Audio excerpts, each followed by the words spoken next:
여긴 국민 라디오.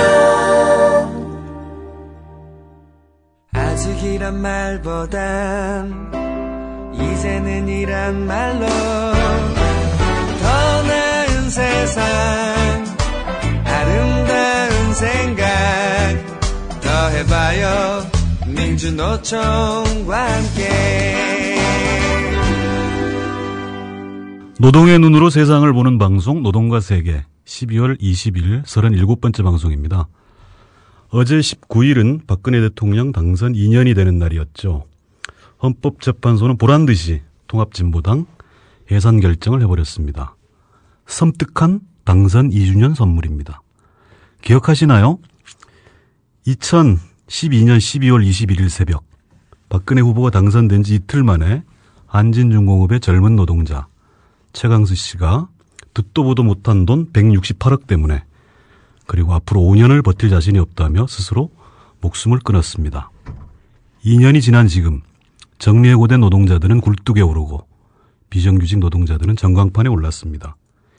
2년이 겨우 지난 지금 박근혜 정권은 정윤회 십상시 스캔들로 막장 드라마를 보여주고 있습니다. 임기가 3년이나 남은 지금 재벌과 따님의 진상짓수로 온 국민을 경악하고 있습니다. 시장경제도 자유민주주의도 없습니다. 추운 날씨만큼이나 암담하고 서글픕니다. 그러나 우리가 희망을 버리지 않는다면, 그리고 우리가 싸우기를 포기하지 않는다면 봄은 옵니다. 오늘 노동과 세계 1부에서는 뉴스타파 최경영 기자 모시고 얘기 나눌 거고요. 2부에서는 미국 현지 연결해서 최근 인종차별 문제로 격화된 퍼거슨 사태 얘기 듣겠습니다. 스튜디오에 뉴스타파 최경영 기자님 나와 계십니다. 어서 오세요. 예, 안녕하십니까. 네, 뉴스타파 국민TV 스튜디오에서 뉴스타파 기자님을 모셨어요. 예. 어떻게 되나요? 뉴스타파 국민TV 관계가? 아유, 뉴스타파 큰 형님이죠. 아유, 최경영 기자님 오랜만에 뵙습니다. 예. KBS 기자. 셨죠? 예, 있었죠. 예, 예. 몇 년도 입사하세요? 저는 95년 12월 입사했다가요. 네. 공식적으로는 2013년 3월 퇴사했었던 거죠. 네. 예. 2012년 방송사 파업. 예, 2012년 방송사 파업했었고, 네. 그때 한번 해직 당했다가, 네. 정직 6개월 됐다가, 정직 6개월 기간 동안에 뉴스타파 시즌2에 합류를 했었어요. 그래서 네. 이제 언론노조 사무실에서 새우잠 자면서 거기에서 근무를 했었고, 그게 2년이 돼서 이제 다시 돌아갔다가 KBS 한 2개월 동안 다시 복직을 했죠. 근데 그 복직 기간도 사실은 뉴스타파로 돌아갈 준비를 하고 있는 그런 기간이어서 뉴스타파 사무실 알아보러 다니고 그랬었어요. 2012년. 예. 주도 면밀하게 예. 준비를 하셨군요. 예. 뉴스타파 얘기는 좀 이따 하고요. 예. 인간 최경영 혹은 최경영 기자 얘기 좀 조금 들어볼게요. 이름으로 봐서는 경영을 하실 분인데. 진짜 저 경영학과 대학원도 나왔습니다. 그렇습니까? 예. 경영학과 대학원도 나왔고요. 정치외교학을 원래 학부에서 전공했고요. 네. 언론학도 나중에 미국에서 전공을 했으니까요. 가방끈이 좀 긴 편이죠. 뭐 긴 정도가 아니네요. 예. 어쨌든 경영을 하실 분이 언론 노동자로 파업에 참여하셔서 해고까지 되셨어요. KBS 이야기, 그다음에 KBS 파업 얘기도 조금 해주시죠. 그게 너무 옛날 일이라 저는 지금 뉴스타파 와서 한 2년 됐지만 KBS 일이 굉장히 까마득해요. 그래서 굉장히 많이 잊혀진 부분들이 많이 있고 잊어버린 부분들이 많이 있고 이게 너무 이제 이 일 위주로 가다 보니까 KBS 파업 때 그때 상황은 사실 그 2012년 파업이 문제가 아니었고요. 08년 이명박 정부 이후에 사실상 공영방송이 죽었고 그렇죠. 그 한 4, 5년 동안에 응축됐던 힘들이 그 분노가 한 두세 번 이제 터져 나왔던 거 아닙니까? 그래서 그때 이제 최종적으로 어떻게 보면 그 이명박 정부 내에서 뭔가 끝판을 보려고 했었는데 그게 그렇게 되지가 않았던 거죠. 그래요. 아유, 돌이켜보면 2008년 촛불 때도 보면 우리 뭐 KBS를 포함해서 이 현장 취재를 잘 욕도 많이 먹었잖아요. 그죠? 그랬죠. 네. 그랬죠. 제가 기억나는 것 중에 하나는 그때 이제 그 정부에 의해서 사장도 바뀌고 보도국장도 바뀌고 정부에 의해서 바뀌었다라고 보기는 힘들지만 좌우지간 사장이 바뀌면서 보도국장 인선이 나고 아주 친정부적인 사람들이 보도국을 장악하게 되면서 심지어는 여기자 한 명은 침까지 그랬었어요. 아이고야. 이게 그냥 굉장히 이제 쇼크를 먹고 거기서 눈물을 철철 흘리고 그런 이야기를 2008년에 하고 그래서 보도국 총회를 하고 보도국장을 탄핵하자는 이야기를 하고 뭐 이랬던 거거든요. 그러니까 사실 제가 08년부터 시작된 거다. 네. 어떻게 보면 07년 12월부터 시작된 거라고 말씀드리는 거는 그 지극히 정당한 말이라고 생각을 합니다. 그래요. 예. 저도 기억나는데 2008년 그 촛불 집회 많이 할 때 KBS 기자, 카메라 기자가 둘러싸여가지고 시민들한테 네. 곤욕을 치르고 있어요. 그래서 제가 이제 말렸죠. 그랬더니 당신은 뭐냐? 그러면서 저한테 달려들더라고요. 저 민주노총 대변인인데요. 뭔데? 상당히 어려워. 어쨌든 2008년부터 이렇게 쌓이고 억눌렸던 것들이 예. 2012년. 예. 이때 사실 다른 뭐 제조업체나 이런 데도 마찬가지지만 파업을 결심하여 이렇게 쉽지는 않았을 텐데요. 그죠? MBC 파업, KBS 파업, SBS도 그렇죠. 파업. 어쨌든 예. MBC가 항상 선두에 나섰었죠. 네. 그리고 이제 KBS가 일종의 MBC가 일진이었다면 KBS가 본진 같은. 그래서 KBS가 나서서 파업을 종결시키고 전반적으로 다 구출해서 나오는 시나리오였었는데 그게 같이 들어가서 다 함께 물에 빠져 버리는 그렇게 결과적으로는 돼버린 거죠. 기억 남는 게 이런 얘기 어떠실지 모르겠는데 그 KBS 일단 노조가 뭐 어떻게 표현해야죠? 새노조? 구노조? 예. 저는 새노조, 구노조라는 말을 좋아합니다. 1노조, 2노조 이런 거 싫습니다. 우리가 지금 새노조라 함은 예. 그다음에 최경영 기자가 소속된 KBS 노조는 민주노총, 언론노조, KBS 본부 이렇게 되는 거고요. 어쨌든 그때 리셋 KBS 뉴스도 했고 거기서 민간인 사찰 폭로를 그랬죠. 하고 뭐 이랬던 그랬죠. 기억이 나는데 기대가 굉장히 컸었는데 그랬죠. 그 타이틀 자체 리셋 KBS라는 말도 마치 컴퓨터가 그렇죠. 버그가 나서 고장이 나면 어쩔 수 없이 리셋을 해야 되는 것처럼 KBS도 그 정도 상황이다라는 것을 국민들한테 표현을 하고 싶었던 거거든요. 그 정도로 절박했던 상황이고 그래서 오죽했으면은 제야에서 방송까지 하려고 했겠습니까? 2014년 올해 얘기도 조금 여기까지만 좀 KBS 얘기를 좀 듣고 싶은데요. 세월호 참사 이후에 이제 기레기 얘기 또 많이 듣고 또 기란양 사장 사태가 있었잖아요. 물론 이제 외부 밖에서 지켜보셨겠습니다만 그 전말 그리고 또 그 이후에 좀 달라지긴 했습니까? 기란양 이후에? 그 기란양 사장이 나가고 난 다음에도 크게 달라진 게 없다라고 느껴서 지금 시민보 기자가 이미 이제 보도가 됐습니다만 시민보 기자가 KBS를 나와서 뉴스타파에 합류하기로 했거든요. 결국은 기란양 사장 이후에 뭔가 달라질 수 있다. 그거는 마치 이제 정권이 바뀌면 KBS가 뭔가 그거는 이런 큰 스케일로 보면 정권이 바뀌면 KBS가 조금 더 달라지겠죠.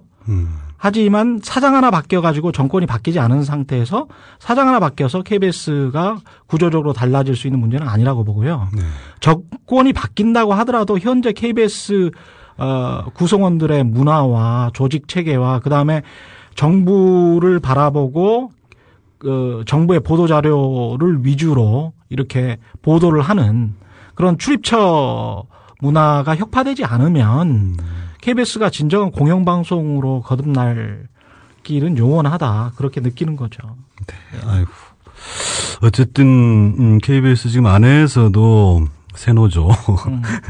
새노조 우리 구성원들이 굉장히 노력은 하고 계십니다만 쉽지 않은 이런 상황. 예, 쉽지는 않을 겁니다. 쉽지는 않겠지만 지금 이제 긍정적인 것은 또 새노조가 제가 나왔을 때 한 2년 전이잖아요. 네. 2년이 좀 안 됐는데 제가 나왔을 때가 한 1,100명, 1,200명이 안 됐는데 지금 1,500명이 넘었대요. 그래요? 예, 그러니까 노조원 수가 계속 증가를 하고 있다는 거는 결국 이제 기존의 구노조에서 빠져나와서 새노조로 들어오는 분들이 굉장히 많다는 것이고 그거는 굉장히 좀 긍정적으로 보고 있습니다. 희망적이네요. 예, 희망적입니다.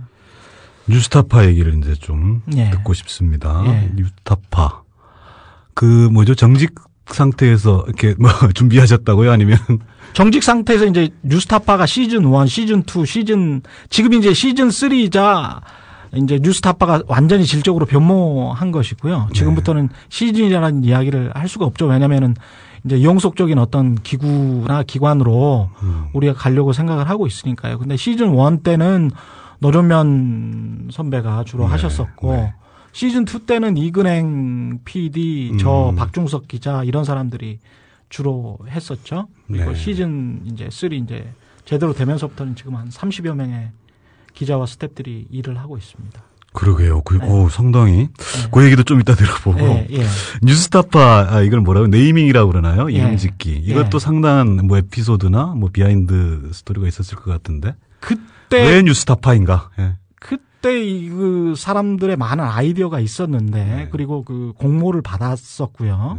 인터넷으로도 공모를 받고 여러 가지 의견을 들었었는데, 역시 새로운 뉴스를 만들려면 옛날 뉴스를 타파해야 된다. 구뉴스를 타파해야 된다. 기존의 뉴스는 뉴스가 아니다.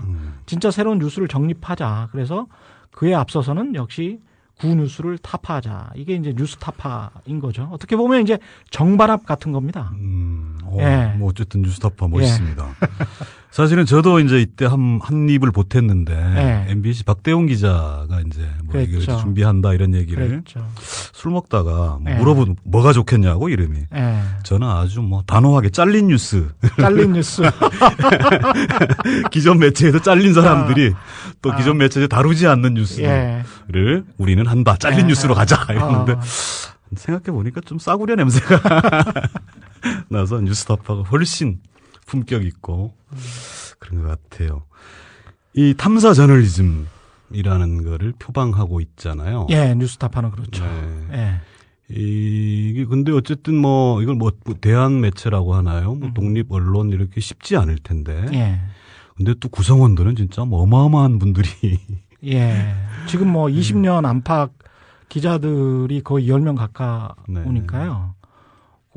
그 기자들의 경륜과 경험을 토대로 취재 보도하는 경우가 많으니까 그래서 굉장히 이제 안정되게 가고 있다라고 지금 뉴스타파는 봐야겠죠. 왜냐면은 기존에 이제 과거에 취재를 하다가 그만둔 이야기들이 한국이 구조가 거의 비슷해요. 그런 점에서는 굉장히 이제 서글픈 거죠. 그러니까 과거에 이랬었으니까 지금도 기득권이랄지 정부랄지 기업은 이렇게 행동할 것이다라고 하면 똑같이 행동을 해요. 그리고 똑같이 비슷한 어떤 모순이 있고 똑같은 위선이 있고 똑같은 거짓말이 있어요. 어떤 면에서는 그런 면에서는 뉴스타파가 생존하기가 굉장히 쉬운 한국 사회 구조가 서글픈 거죠, 그게. 서글픈 거죠. 전혀 달라지지가 않았던 거죠. 10년, 20년 동안.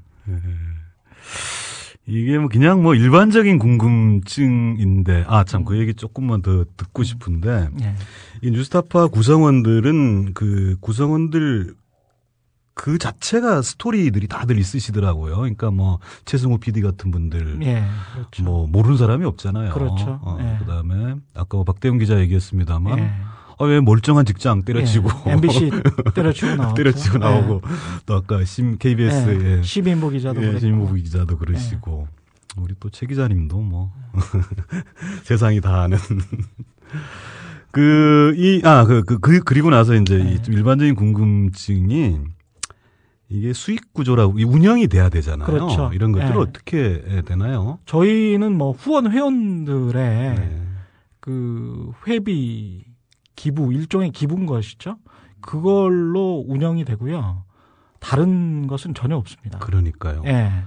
근데 후원만으로 예. 3, 40명 되는 구성원들, 예. 또 이 뭐 그렇죠. 장비 또 취재해야 될 거고 탐사 그렇죠. 저널리즘이 또 워낙 좀 많이 움직여야 되는 그런 거 아닙니까? 시간이 많이 걸리고 또 자원이 많이 소비가 될 수밖에 없죠. 그렇죠. 그리고 저희처럼 이제 ENG 카메라라고 해서 이제 밖에 나가서 찍는 네. 카메라 위주로 하고 그다음에 시간이 많이 걸리는 취재를 많이 하다 보면 네. 또 해외 취재도 가끔 있을 수가 있고요.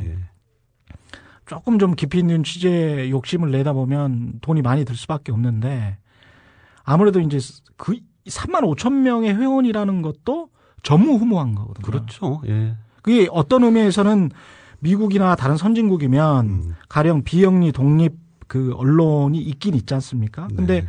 그런 경우에 뭐 1억 불, 1억 달러, 뭐 1,000억 원, 2,000억 원 이렇게 아주 그 착한 부자라고 할 수 있죠. 도네이션 예. 받아서 예, 네. 기부를 네. 엄청나게 받아가지고 그걸로 이자와 원금 조금 해가지고 뭐 100년, 200년 가는 그런 모델들이란 말이죠.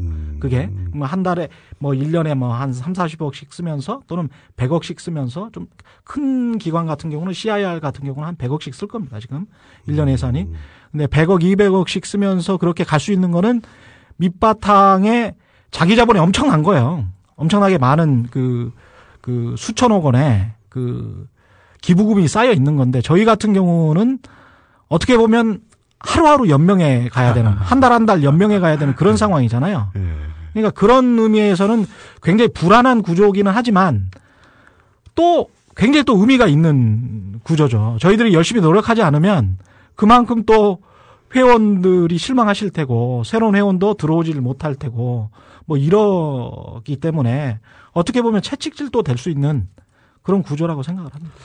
요 후원자들의 규모나 이런 것들을 보면요. 뭐 이제 특정 조직을 뭐 거론하진 않겠습니다만 굉장히 오래된 시민단체들도 이 정도의 숫자나 후원이 모이질 잘 않아요. 월 이렇게 안 왔습니다. 보면. 네. 그래서 안 왔습니다. 뉴스타파가 가지고 있는 신뢰겠죠. 신뢰에 대한 뭐 보답이랄까 아니면 또 더 믿을 수 있는 뉴스를 내달라 이런 그런 점에서는 목소리. 정말 너무너무 감사한 거죠. 네. 경실련이나 참여연대 같은 경우도 지금 이런 숫자가 도달하지 못했기 때문에 지명해서 막 얘기를 하지. 굉장히 그렇게 알고 있습니다. 저도. 대표적인 뭐 사실 저도 이제 뉴스타파 그러고 보니 저도 참 뉴스타파 포럼 네. 글도 쓰시잖아요. 글 쓰긴 한다. 죄송합니다. 좀 잘 써야 되는데 막 아니 좋습니다. 부랴부랴 막 쓰고 해서 참 죄송스럽기 짝이 없는데 가끔 이제 그런 멘트나 특히 이제 최 기자님 뭐 페이스북, 트위터 이런 데 보면 사실 뉴스타파 인용을 엄청 많이 한단 말이에요. 기존 매체들이. 그렇죠. 근데 뉴스타파를 거론을 안 해. 그리고 한 인터넷 매체에 따르면 이렇게 가잖아요. 근데 그게 이제 과거 이제 불과 이제 2년밖에 안 됐지 않습니까? 2년도 채 안 된 건데 저희가 과거라고 하면 1년 전을 생각해 보면 그런 경우가 많았는데 지금은 굉장히 그런 경우가 이제 적어졌고요. 아, 그래요? 예. 저희가 이제 방송기자연합회 회원사가 됐거든요. 네.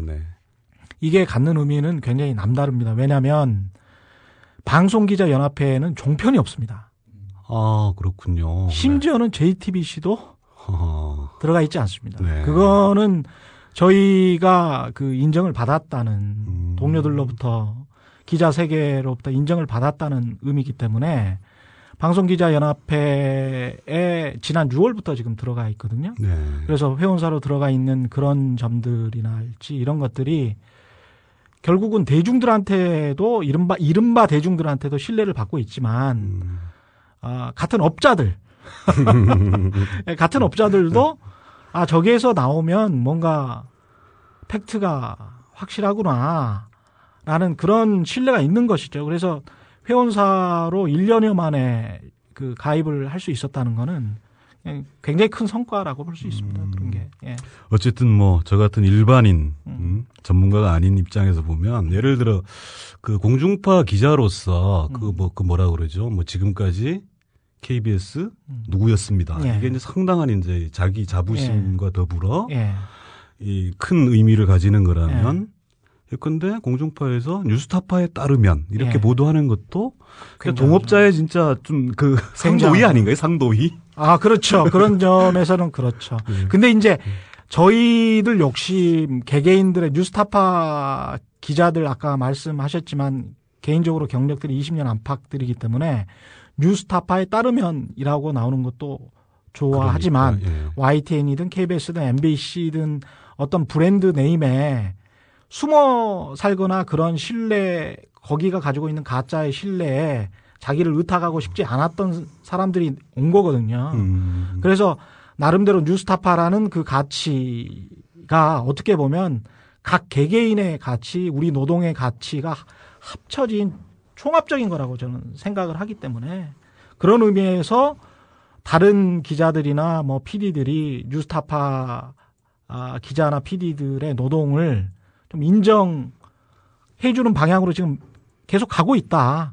가끔 안 그러는 뭐 이런 더티 플레이어들도 있지만 뭐 가고 있다. 그렇게 낙관적으로 보고 있습니다. 네. 그러니까 심지어는 그 뉴스타파나 국민TV에서 다 보도한 거를 내면서 단독 이렇게 내는 아주 진짜 그렇죠. 이건 뭐 싸가지가 진짜 없는. 그러니까 동업자로서의 기본 의리가 있고 상도의가 있는 거지. 저 그 뉴스타파 초창기 언론노조 근무를 했을 때인가요? 이제 몇 번 갔었는데, 아휴, 막 환경이, 아니 뭐 이런 표현이 어떨지 모르겠습니다. 막 그 여기저기 막 거의 널브러져서 주무시고 막 이러던데. 지금은 좀 어때요? 지금은 그 정도로 널브러져서 자지는 않죠. 근데 라꾸라꾸 침대 같은 거 있잖아요. 네. 이렇게 그 접이식 침대. 네. 그거는 여전히 이제 사용을 하고 있죠. 뉴스타파도 여전히 사용을 하고 있고. 근데 이제 언론노조 사무실은 참 안 좋았던 게 그 회의실에서 담배를 굉장히 많이 피웠어요. 그게 금연 건물인데 거기. 네, 금연 건물인데도 지금도 아마 그런 멀지각한 일부 분들이 계실 텐데. 언론노조 간부 여러분 폭로합니다. 각성하시고. 근데 그게 이제 회의실이 구멍이 뚫어져 있기 때문에 이게 지금 사무실 뭐 잠자는 공간들까지 다 뭐 잠자는 공간이라고 해서 사무실 통로에서 잤으니까. 그렇더라고요. 예. 네. 거기에서 잤으니까 이제 그 잠잘 때 이게 밑바닥에 깔려 있는 그런 냄새나 이런 거는 되게 이제 좀 안 좋죠. 정말 쾌쾌하죠. 예. 그렇게 지금 어디죠 사무실이? 지금은 이제 서강대교 바로 넘어서 신촌 로타리하고 광흥창역 사이에 있습니다. 아, 예. 네. 전체 인원은 지금 아까 뭐 30-40명? 그렇죠. 거의 한 40명 가까이 됩니다, 지금. 예. 네, 제가 최근에 본 기억나는 게 뭐죠? 그 채용이라고 그러나요? 신규 채용 절차. 공개 채용을 했죠. 상당히 많은 분들이 오셨더라고요. 한 명이 뽑혔는데 저희 한 명이 뽑혔는데 취재 기자는 한 명, 네. 촬영 기자 한 명 뽑혔는데 355대 1. 네. 촬영 기자 같은 경우는 한 60대 1 정도. 어우. 예. 어마어마합니다. 예, 어마어마하신 분들이 지금 뽑혔습니다. 예. 그리고 또 하나 저는 이제 최근에 이제 본 거 보니까 뭐죠? 저널리즘 학교인가? 근데 정확한 이름을 잘 모르겠는데 대학생들 상대로 하는. 저희가 그거는 제주대학교하고 그 MOU를 맺어 놓은 것도 있고요. 네. 제주대학교 MOU가 아니라도 뉴스타파에 굉장히 그 문의들이 많이 오세요. 대학 교수님들도 그렇고 학생들도 그거를 원하는 사람들이 굉장히 많고 그래가지고 그거를 저희가 좀 힘들지만 하계 동계해서 여름철, 겨울철에는 꼭 좀 하려고 생각을 하고 있습니다. 그래서 이번에도 하죠. 예.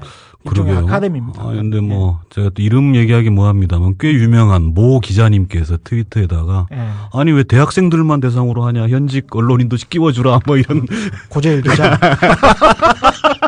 이렇게 낚아버리시면 저는 뭐가 됩니까?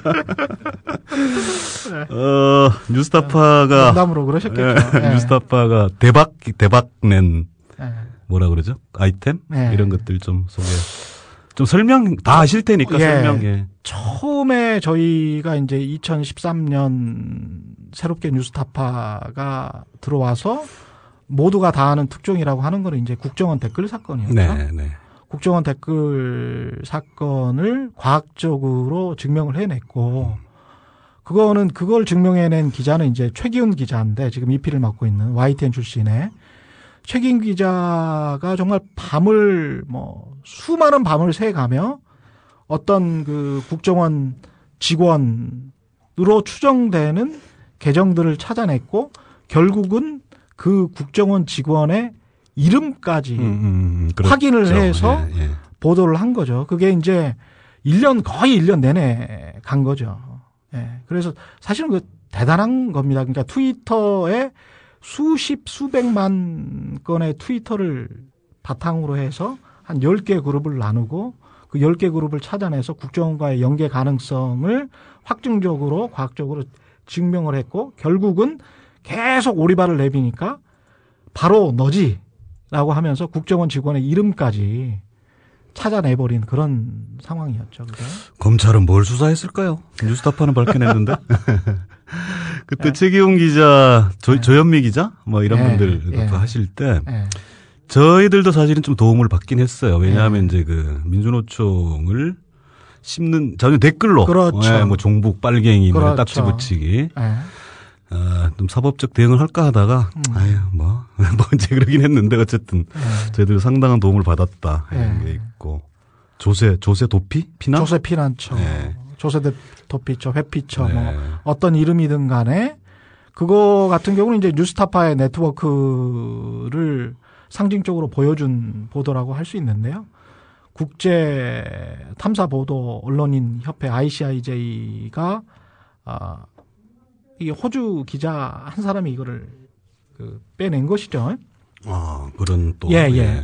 이 조세 피난처에 있는 기업들의 명단과 이런 것들을 다 빼내고 거기에 있는 그 사람들, 개인들의 이름까지 다 이렇게, 확보를 한 건데, 그것의 한국 유일한 파트너였죠. 그때 이제 같이 그 보도를 하고 싶다라고 해서 워싱턴으로 미국으로 날아가서 또는 특파원들이 읍소를 하면서 했던 방송사들이 정말 다 기라성 같은 방송사들이었고 우리나라의 대표적이라고 알려진 발행 부수가 제일 많다고 스스로 자랑하는 그런 신문들도 가서 특파원까지 파견해가지고 굉장히 노력을 했지만 저희는 매일 몇 번 주고받으면서 우리는 사실 이런 보도를 그 전에 했었다. 보여줄게. 근데 사실은 그 전에 했었어요, 제가. 그 조세 피난처와 관련돼서. 전자공시 시스템만을 이용해서도, 조세 피난처에 그 어떤 그 돈을 어떤 지금 지사를 유명무실한 유령 회사를 가지고 있는 회사들이 많다라는 거를 따로 보도를 했었거든요. 전자공시 시스템을 추적만 해서도. 그래서 그런 것들에 대한 자료들, 그 다음에 저희들에 대한 역사, 이런 것을 통해서 이제 굉장히 좀 신뢰할 만한 기관이다라고 ICIJ 측에 굉장히 많이 어필을 한 거죠. 근데 메일로 몇 번 주고받았었는데 결국은 그 사람들은 이제 기존의 방송사나 신문사들은 가서 그렇게 읍소를 하고 3일씩 일주일씩 거기에서 기다렸다고 하는데 그러는 동안에 저희한테 그냥 메일로 왔어요. 그 명단이. 메일로. 당신들을 믿는다. 메일로 그 명단이 와서 그거 가지고 저희들이 작업을 한 몇 달 동안 했죠. 그래서 계속 특정 보도를 하고 그랬던 거죠. 그게. 그러게요. 뉴스타파가 가지는 탐사 보도 능력, 신뢰가 기본이겠죠, 그죠? 그렇죠. 발로 뛰고 이 얘기도 물어봐도 되죠. 우리 이번 총선 때 갑자기 후원자들이 쑥 빠져나갔다고. 1,000명 정도 빠져나갔죠. 권은희 그 당시에 후보. 그게 근데 지금 와서 돌이켜 생각해 보면 근데 저희가 이제 그렇게 생각할 수 있을 것 같아요. 그러니까 그때 보도가 잘 됐다 잘못됐다 굉장히 많은 평가가 있으실 텐데 어떻게 이야기해야 될까요? 그러니까 권은희 후보 지금 의원에 대한 그 당시 재산의 보도는 저희의 일정한 기준이나 원칙에 따라서 했다는 거는 이제 변함이 없는 거죠. 그리고 그 원칙이 저희는 나름의 저희의 저널리즘의 원칙이고 기준이었고 거기에서 이제 그 기준과 원칙에서 가장 많이 저희가 판단하기에 그러니까 그러면 당신들은 그 원칙이나 기준을 판단하는 거는 결국 뭐냐? 그럼 저널리스트의 양식과 판단이고 양심인데 그거를 믿어달라라고 할 수밖에는 없는 거죠. 저희 입장에서는 이제 그런 것이죠. 그러니까 우리의 원칙과 양식과 기준이 있는데 거기에 이제 굉장히 많은 사람들이 있었고 물론 그러면 모든 사람들을 그렇게 당신들이 다 검증할 수 있느냐라고 하면 모든 사람들을 다 검증할 수는 없습니다. 근데 그때 그 기준에 맞는 근데 그 기준에서 많이 벗어난 분 저희가 판단하기에는 이분은 좀 많이 벗어났다라고 해서 보도를 한 것이고. 예. 그래요. 이게 참 저널리즘의 본령일 텐데, 그죠? 예. 그런 자세가. 또 진영 논리가 개입되니까, 니들 왜 그래? 그렇죠. 니들 우리 편 아니었어? 뭐 이런 이제. 굉장히 좀 편가르기로 돼버리면 굉장히 힘들어지는데, 저는 이제 이게 노동과 세계지 않습니까? 네. 제가 트위터를 쓸 때나 페이스북을 쓸 때도 사실은 제가 경영학과 대학원을 나와서 더 그런지 모르겠지만, 가능하면 중산층의 언어로 네. 이야기를 하려고 합니다. 네. 그러니까 그 가능하면 중산층의 언어라는 거는 일정 정도 무슨 성장은 악이고 복지는 선이고 그래서 당신은 복지만 이야기해야 되고 당신은 성장에 관해서는 무조건 거부를 해야 되고 왜냐하면 이쪽 편에 있으니까 이렇게 가기 시작하면 사회적으로 합의도 안 되고 그다음에 많은 것들이 가려져요. 그러니까 성장을 하긴 해야 되겠지만 그게 지속 가능한 성장이어야 될 테고 또 복지도 분명히 따라오는 그 무엇이어야 될 테고 그 복지가 어느 순간에는 성장보다 훨씬 중요한 아젠다가 될 텐데요. 그것들을 만들어 나가고 설득시키고 사람들한테 이야기하는 과정은 그럼 과연 누구의 언어로 해야 되느냐. 그런 고민이 굉장히 많은 거죠. 네. 맞습니다. 네. 제가 또 홍보실장이잖아요. 네. 그래서 사실은 이러저런 청탁들도 많아요. 네. 예를 들어 국민TV가 됐든 뉴스타파가 됐든 이런 꼭지를 네. 집중적으로 다뤄줘야지 뭐 이런 네. 얘기를 한다고. 그렇죠. 그러면 전후 사정 네. 그다음에 어떤 부분을 강조할 것인가 이런 네. 것들을 좀 갖고 와서 얘기하시자. 그렇죠. 근데 무조건 사실이 선동해달라. 이거는 그렇죠. 적어도 언론 매체, 네. 하물며 탐사 저널리즘. 네. 을 걸고 있는 매체에 대한 일단 예의는 아니라고 봐서 저는 다 봉쇄하고 있습니다. 근거 있는 얘기하자 우리. 예. 그리고 게다가 제가 꼭 강조하고 싶은 거는 그분들한테 도움이 안 돼요. 그렇죠. 예. 저희가 예.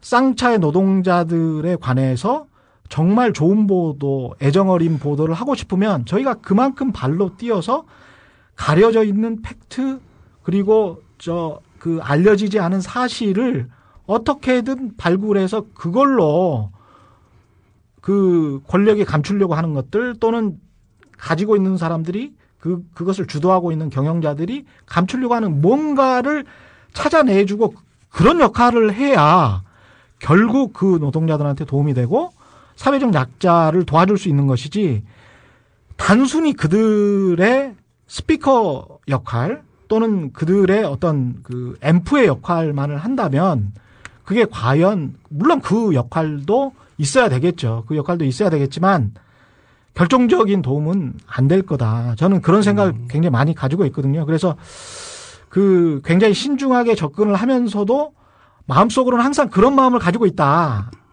그런 거는 꼭 좀 안아주셨으면. 네, 우리 예. 지금 듣고 계시는 예. 조합원 예. 분들, 그다음 특히 간부님들 예. 기다마 좀 들어주시기 바라고요. 뉴스타파는 뉴스타파의 방식이 있는 것이고, 예. 국민TV는 국민TV의 방식이 있는 것이고, 노동과 세계는 또 노동과 세계의 그렇죠. 방식이 있는 것이죠. 예. 그렇게 가야지. 전부 똑같은 방식, 예. 똑같은 얘기 해봐야 예. 무슨 의미가 있겠습니까?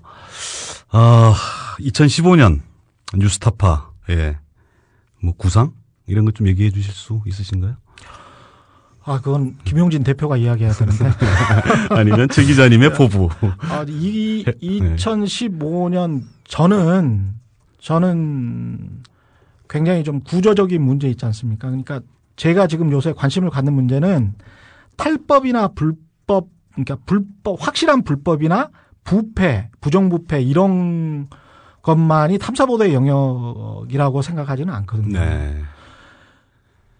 지극히 합법적인, 지극히 절차적으로는 정당한, 그렇죠. 지금 마치 그렇죠. 예. 지금 헌법재판소의 판결을 존중한다라고 어제 이야기한 정치인들도 있는데 지극히 절차적으로는 정당하고 법리적으로는 맞지만 뭐 이재용 씨가 지금 삼성을 다 먹었지 않습니까? 사실 뭐 지금 이미 먹었어요. 완전히 먹은 상태인데 증여세는 16억밖에 안 냈단 말이죠. 이 모든 것이 합법이에요. 이 사람은 불법 증여의 수혜자일 뿐인 것이고 그 불법 증여도 딱 판결 하나 있었던 것이잖아요. 그러면 이런 구조를 어떻게든 드러내줘야 되겠다. 그게 훨씬 더 중요한 탐사보도의 영역이 되어가고 있다. 그래서 합법적이고 지극히 비상식적인, 그러나 누가 봐도 지극히 비상식적인 이런 모습들을 어떻게든 보여주자. 그게 2015년의 제 포부입니다. 그러게요. 합법을 빙자 혹은 합법으로 포장된 비정상. 이미 합법인 구조인 거죠. 비상식적인 건데 이미 합법이에요. 예. 이게 너무하지 않습니까? 이게. 제가 서두에 재벌 독식 구조, 이건 시장 경제도 아니고 또 정당 하나를 그냥 뭐 순식간에 없애버리는 이게 무슨 자유민주주의냐 뭐 이런 맞습니다. 얘기인 건데 얘기 나온 김에 예. 뭐 하루 전의 일이니까요. 예. 우리 이 통합진보당 해산에 대한 얘기도 잠깐만 좀 한번 해봅시다. 저는 그 개인적으로는 이제 그 이른바 NL이나 주사파나 뭐 이렇게 통칭되는 분들의 생각이 진짜 뭐 그런 생각, 진짜 그런 생각이 뭐냐 그러면 뭐 진짜로 이제 김일성이나 김정일이나 이렇다 뭐 이걸 추종한다 뭐 이런 생각을 진짜 가지고 있는 사람들이 있는지 없는지는 모르겠지만 그 생각 여부를 차치하고 있잖아요. 그건 별로 좋은 생각이라고 보지는 않지만 그게 이제 명확하지도 않고 뭐 아주 불명확한 상황에서 어떤 사람들의 생각을 재단해서 당신들은 그런 생각을 가지고 있는 사람들끼리는 모여서 정당을 하면 안 돼. 라고 말하는 것은, 마치 제가 오늘 트위터에 이런 이야기를 했었는데요. 트위터에 이런 이야기를 했었는데, 시장에서 아주 독과점적인 생각만을 가지고 있는 사람들만을 인정해주면 그게 시장 경쟁이라고 할 수는 없지 않습니까? 그러니까, 예. 스티브 잡스처럼 이상한 생각을 가지고 있는 사람이 갑자기 주류가 될 수가 있는 것이고요. 그리고 그 독과점적인 생각을 가지고 있었던 사람들이 꼭 옳다라고 보지는 않거든요. 그게 옳은 적이, 옳지 않았던 적이 역사적으로도 굉장히 많지 않습니까? 천동설도 그렇죠. 그렇죠. 예. 천동설도 옳지 않았지 않습니까? 이게 뭔가 우리가 가지고 있는 생각들을 변화시키고 어떤 좀 더 자유롭고 진보적인 세상이 되기 위해서는 사람들이 가지고 있는 생각이나 사상이나 그것의 응집체인 정당이 다양해질 수밖에 없는 것이거든요. 그러니까 그것을 어떤 생각을 갖더라도 그게 전체 공익과 전체 공동체에 크게 그 사람들이 나가서 무슨 뭘 한 게 아니잖아요. 마치 무슨 새로 생겨난 서북청년단처럼 누구한테 위해를 가하고 황산을 뿌리고 이런 게 아니지 않습니까? 뭐 로켓 캔디 어디 뭐 쏜 것도 아닌데. 예.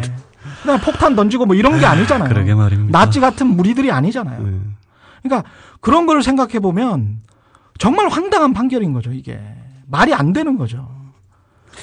그래서 민주노총은 바로 성명을 냈어요.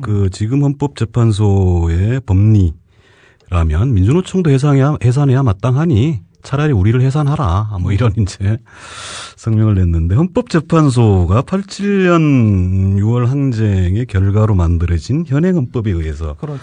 만들어진 거잖아요. 네. 저는 운수노동자입니다. 그래서 이제 그 램프 리턴 이런 거 잘 알아요. 네. 일단 탑승구가 닫히고 램프에 그 토잉카라고 그러죠. 예. 끌고 나가기 시작하면 못 돌립니다. 돌리면 안 되는 거예요. 예. 근데 재벌 따님께서 그걸 돌려버린 겁니다. 지금 87년 이전, 심지어 40년 전으로 돌리는 판결을 헌법재판소의 이름으로 6월 항쟁의 그것도 8대1로. 6월 항쟁의 결과물로 만들어진 헌법, 그 헌법재판소가 이런 짓을 했다는 것에 대해서 차마 뭐라고 할 말이 없습니다. 궁금한 거 한두 가지만 더 여쭤보고 네. 마무리할게요. 너무 그냥 당연하게 넘어가 버렸는데 뉴스타파가 어떻게 방송되는지 그다음에 또 어떻게 보는 것이 가장 좀 접근성이랄까요? 쉽게 볼 수 있는지 좀 간략하게 우리 조합원들을 위해서. 예. 저희한테 들어오시는 분들은 대부분은 뉴스타파.org라고 직접 쓰고 그냥 들어오세요.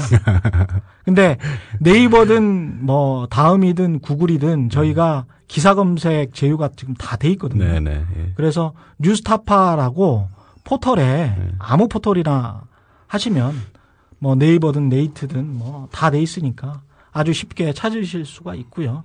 인터넷으로 보시는 게 가장 편하고 댁에서 TV로 보실 수 있는 방법도 굉장히 많습니다. 설명해 주세요. 예.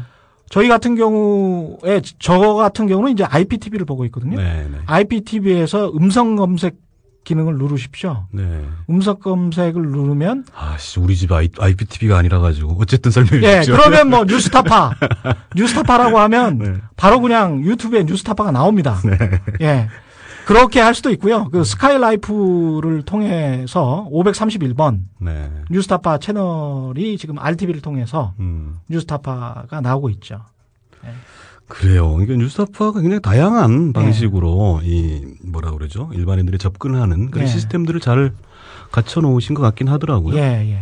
그리고 또 하나 이제 아주 일반적인 궁금증. 지금 뭐 국민 TV한테도 마찬가지고 우리 뉴스타파에도 마찬가지인데 우리가 대한매체라고 하는 인정받는 몇 군데 있잖아요. 이것들이 뭐 이렇게 뭐 통폐합까지는 아니더라도 이렇게 뭐라 그러지?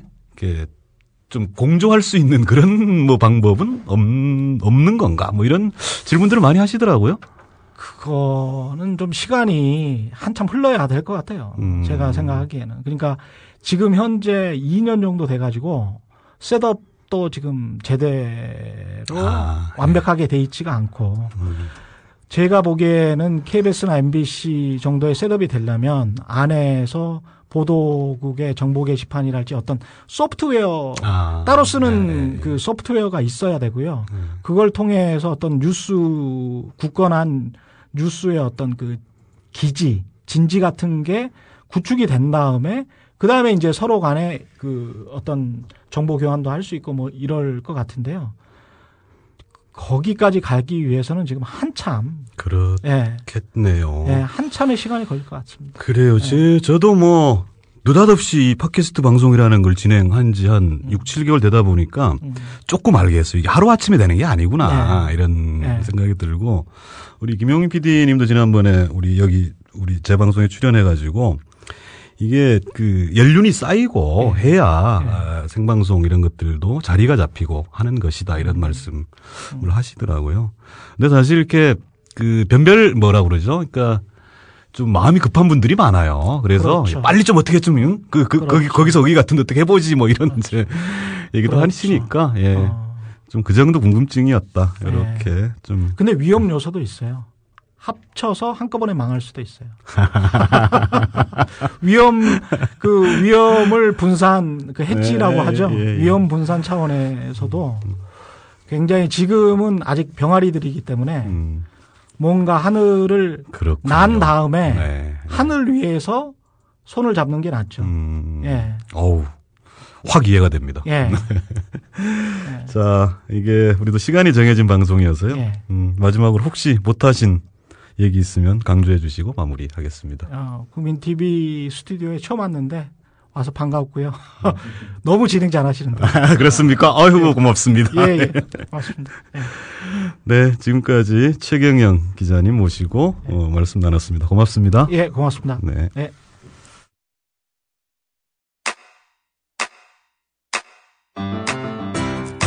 국민 라디오 지지하는 4가지 방법 아시나요?